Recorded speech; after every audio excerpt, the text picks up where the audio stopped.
Hey there guys, Ishik from Shaqtech here. Welcome to a brand new video. I've recently come back from a 1 month stay in Sri Lanka and I thought I'd share with you 4 things I wish I knew before going to Sri Lanka. So let's get right into it.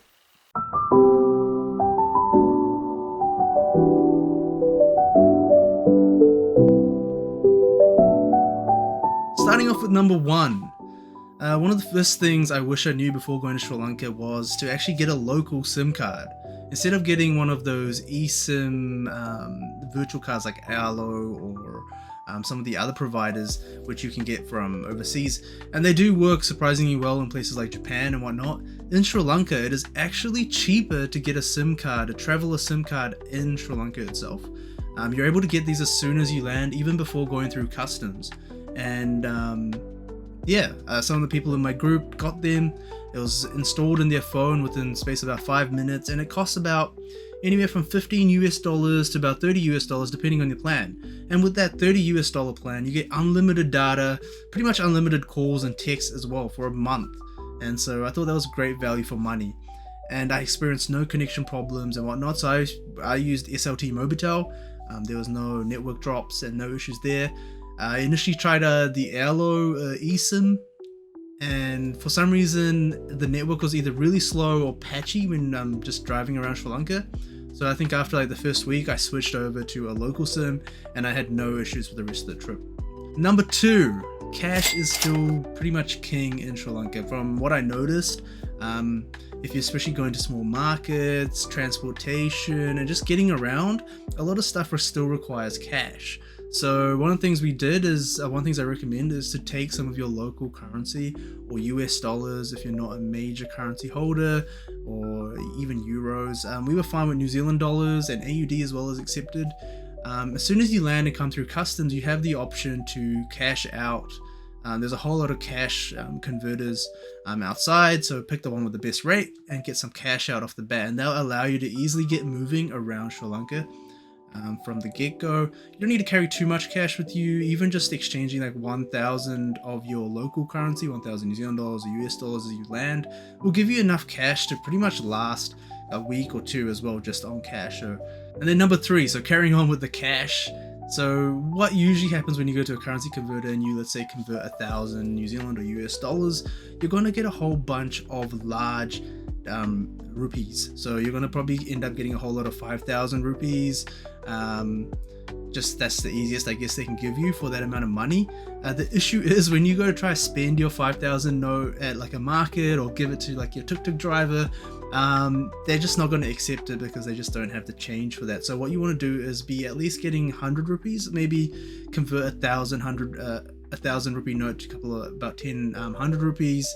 I found that the 100 rupees are really useful for going to your markets and doing your shopping and transportation, and more useful than the 5,000 notes. So the big notes are really good if you're using it to pay in cash for any kind of big purchase like long distance transportation or hotels, but for the most part you're going to want to get some small rupees. So I learned later on in the trip that it was actually really simple to just go to one of the cash converters or the bank and just hand them 1,000 or even a $5,000 rupee note. Ask them to give you some small change in 100 rupees and they'll happily do it for you. So that's another hot tip. You don't want to be in a situation where you do have cash but you just can't use it. So yeah. And yeah, speaking about small change, number 4. So Uber, they actually use Uber quite a bit in Sri Lanka at the moment, predominantly in Colombo. I noticed some cities Uber isn't as receptive yet. But yeah, if you're in the main cities like Colombo, you can use Uber as you do anywhere else. But the one thing you want to do is probably switch it to cash mode. So your payment option in your Uber app, you can switch it over to cash.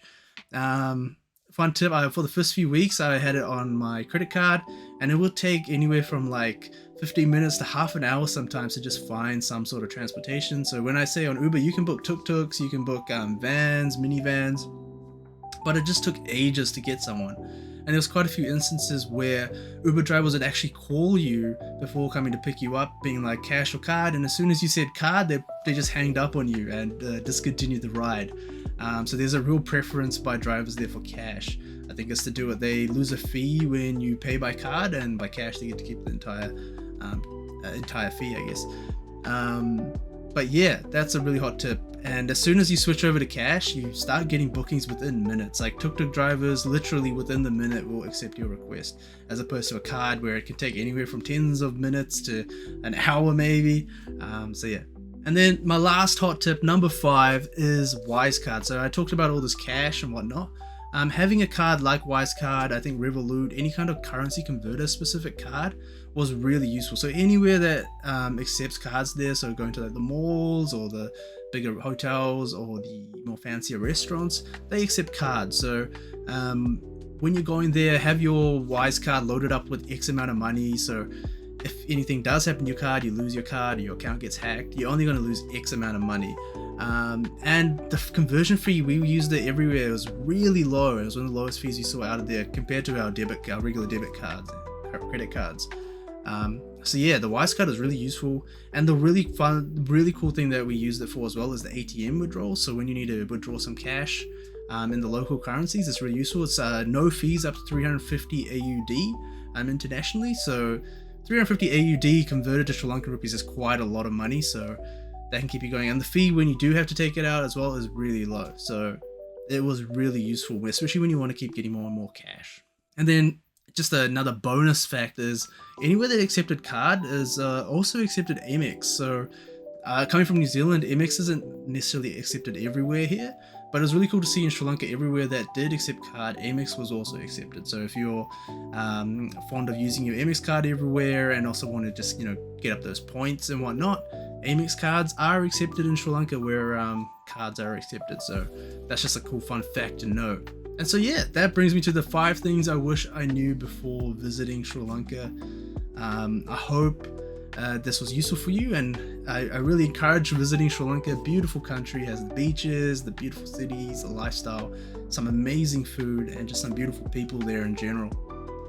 But yeah, comment down below if you want any other tips and tricks or any other questions about Sri Lanka. I just came back from it. Happy to make some more videos or come and reply to you in the comments below.